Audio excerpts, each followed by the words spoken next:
Welcome to Re-Risk Asset Management by the Venture Company. My name is George Van Hogarden. In this presentation, I highlight why the concept of de-risking asset management in its current state is a feeble attempt to reduce undesirable consequences, and instead, more causal connections must be established to produce returns commensurate with human performance. I will challenge some foregone conclusions in asset management, in the hopes it will lead you to rethink your current strategies and perhaps, with our guidance, to convert them.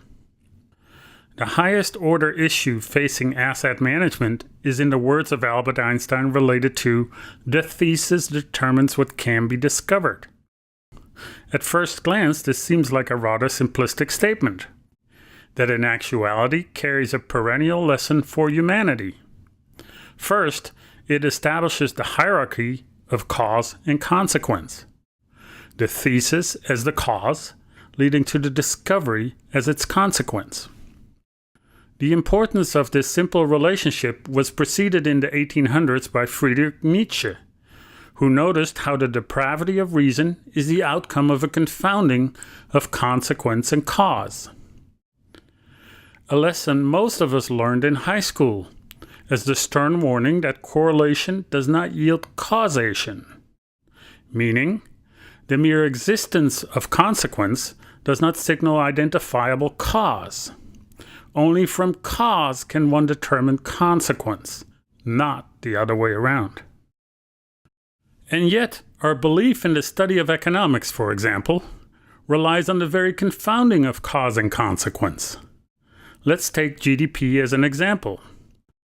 Our reliance on GDP as an indicator and report card of country performance vis-à-vis others in the world is a consequence, not the cause of human ingenuity and capacity.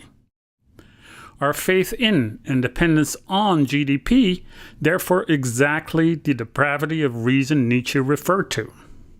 Let's bring this home with a simple example. Is the final score in a game of soccer any indication of gameplay?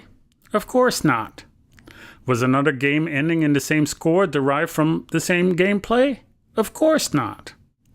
Hence, any inference to gameplay from the final score in soccer is just as depraved as the inference to country performance is from GDP.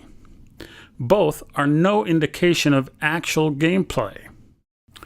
Many of our man-made systems are held hostage by this confounding of consequence and cause, and we must free asset management from a similar malformed disposition. Now, Einstein's quote can easily be transferred into, "The investment thesis determines what assets and returns can be discovered," meaning a static asset allocation strategy, only changing in exposure over the years, will at best discover a static selection of assets fitting the thesis, not at all in sync with the dynamic nature of all assets.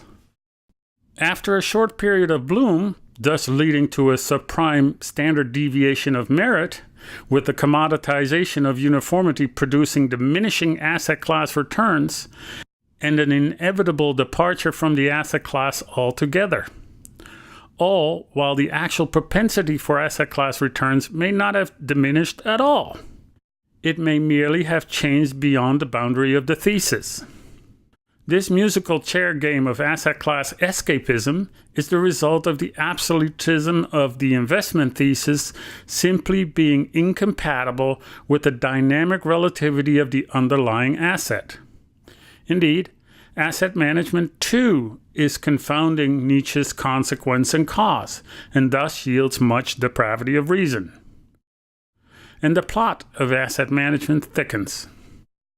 With the benefit of having carte blanche insight into the asset management business a few years back, I pondered why asset classes are organized by distribution, using instruments which then determine risk.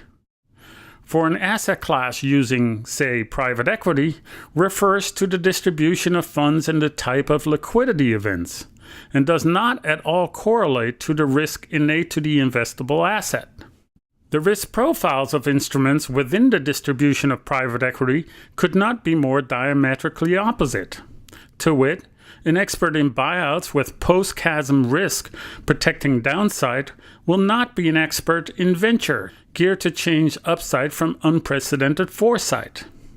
They are apples and oranges, despite both growing on trees.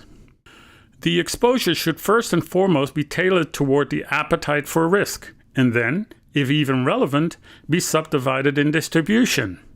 So here again, asset management has confounded consequence with cause. To drive home Einstein, the cause of returns is the proper deployment of risk.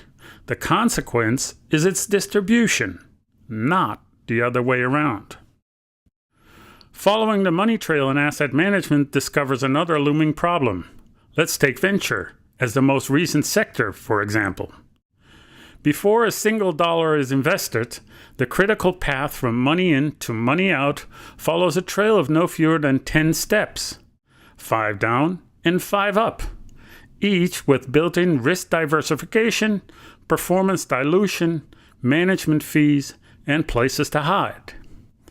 Diversification of risk to yield responsible deployment of risk should be top-heavy and only occur at the money manager level, and not increase but decrease in complexity below.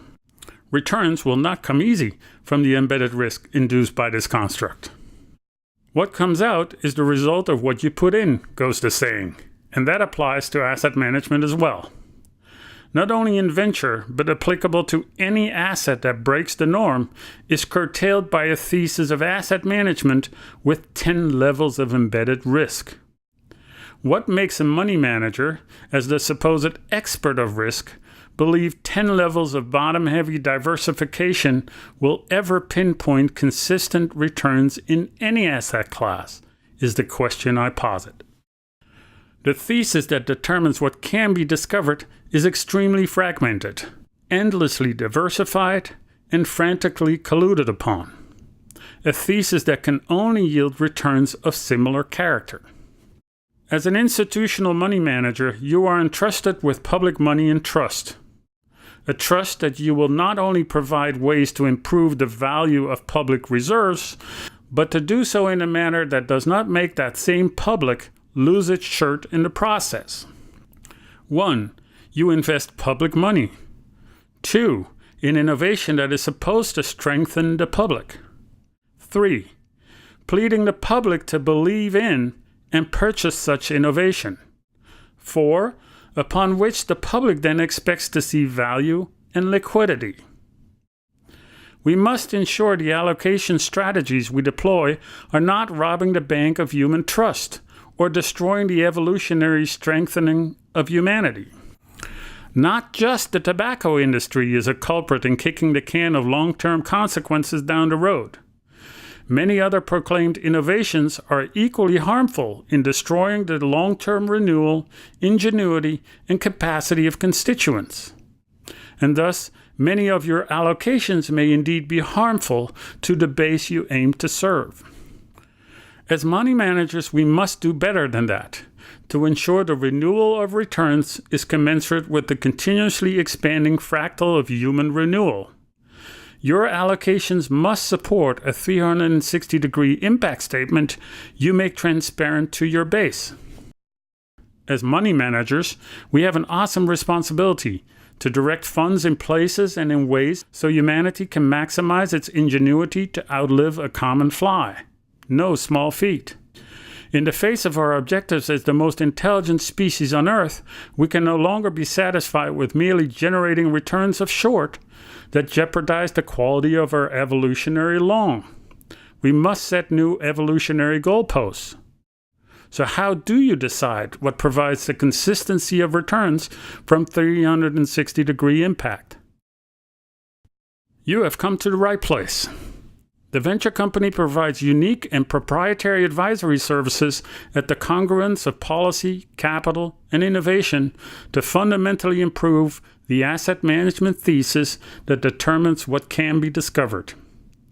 Call me direct at 646-580-0740 or email me at georges@venturecompany.com for more information. Thank you for your attention.